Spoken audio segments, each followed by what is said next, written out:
This doesn't get in the way. That's fine. Yeah. Right? I mean, bends down, so if you're down, you're, How do you wash this guy?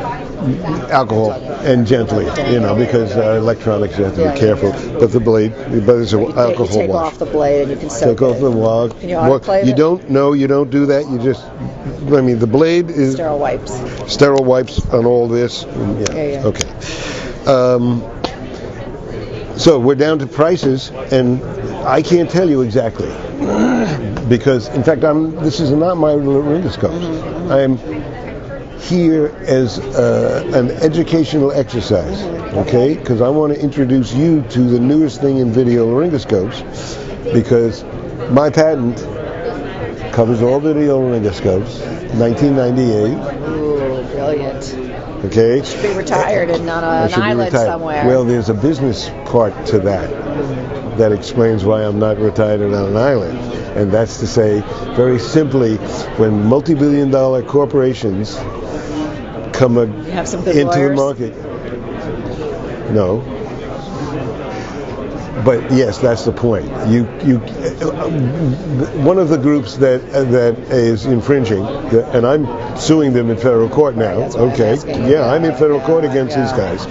But one of them was Pentax, and Japanese giant. So the chief lawyer for Pentax in the United States of America told me directly. He said, "Dr. Berall, you can't bother us, so we're not going to bother with you." He was right, almost. Meaning that in order to bother them, I have to take them to court. In order to take them to court, millions of dollars. $5 million is the average medical device litigation cost. Right. So, and then they have a bottomless pit. And nothing but time. Nothing but time. And happy to So how are you dealing with this? Well, I'm dealing with it. I have them in federal court. The first thing big companies do when you take them to federal court, when you're pretty much anybody, but certainly an individual who has no chance, is they go back to the patent office and they say, this patent should never have been granted. Who says that?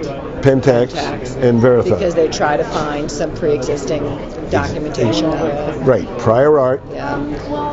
You're familiar with that game a bit. Okay. Yeah. So then you know that basically the way they evaluate your patent is they find prior art that is identical to your patent, or so close that it was there before you. Sorry, you don't get it. Nice idea, but you're too late. You used an attorney to help you with your patent process? I did have an attorney, yeah.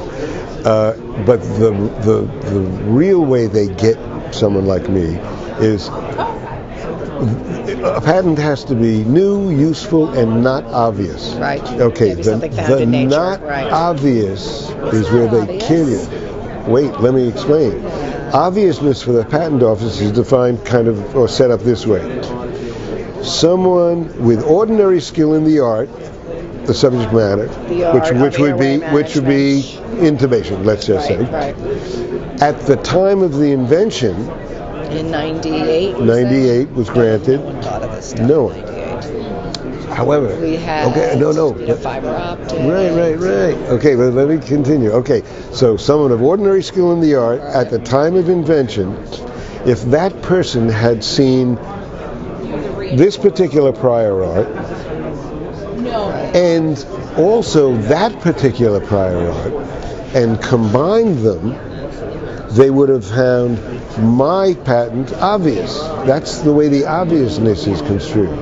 They not only used two patents. The first attack, 6 different prior arts was used. So a person of ordinary skill. None of them work for Pentax, right? They're just other patents. Just other patents that they came up with, and they say, put this one. People getting in on the action at all, or no? How do you mean? The people who had those prior art. No, because they have nothing to do with this. They're different games. Okay, but imagine someone of ordinary skill at the time of the invention, 98, would sit in front of this patent and this one and this and this, and then come up and say, that would be obvious if I had.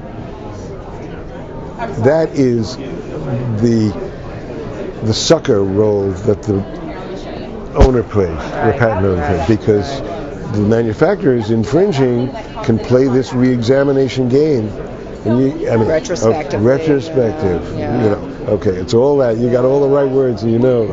So I was attacked by Verathon and by Pentax, individual attacks, which the patent office merged.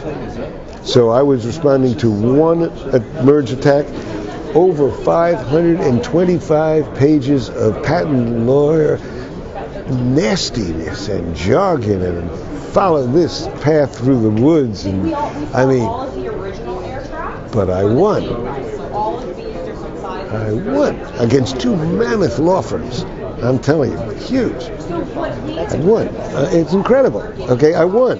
And so the patent office, when I put my response in to the merged attack, the two other huge companies that I have in court called and said, we want to settle. Island retirement? No, not yet. I settled with one. The other one, we were negotiating, and then the patent office came out with their response to my response. And they said, your arguments were persuasive, and you win versus this merged attack. However, we've found two more patents that we didn't. Somebody else did. Okay, no, but the patent office saying we. Right. You're right, but patent office saying we found two other patents which reject your patent. How are they finding them now? It's all there. It's all sitting there from the beginning. You know, to come up with this after. Yes. It's pretty lousy. Yes. So you're not done. Yes. So we won again. Okay. We won again. And the patent office, their jargon is, your arguments were fully considered and they are persuasive. Again. One. However, we found two more patents. Now, just backtrack for a half a second. The two companies that wanted to settle, and one did, huge litigation patent firms. The one that settled has been representing their client for 3 decades. Their client is a world leader in endoscopy and laryngoscopy. This law firm is number one in this niche. They know this niche 100%. Yes, so how did they miss these other... No. Well, they didn't miss anything. Right. They didn't think that they were going to lose, so they settled before I won, and it would have cost them a lot more to settle. Right. Okay, both wanted to settle, and these are heavy duty. And then the patent office comes up with this surprise. Yeah. And then a second surprise. And the second surprise is even more ridiculous because they used two patents that I spoke of in my original patent, and it was never challenged by the original examiners who were there at the time. Right. And so the whole thing no is statute of limitations on this. Well, please. Yeah. The one thing that you may not have picked up, excuse me for just a second, both these interesting new video laryngoscopes, Mac blades, disposable blades, etc. So you said that lady. Yeah, well, okay. I'm going to walk on and I'm going to take your literature and read about more online. Thank you. Well, thank you for stopping. Thanks a lot. I appreciate it.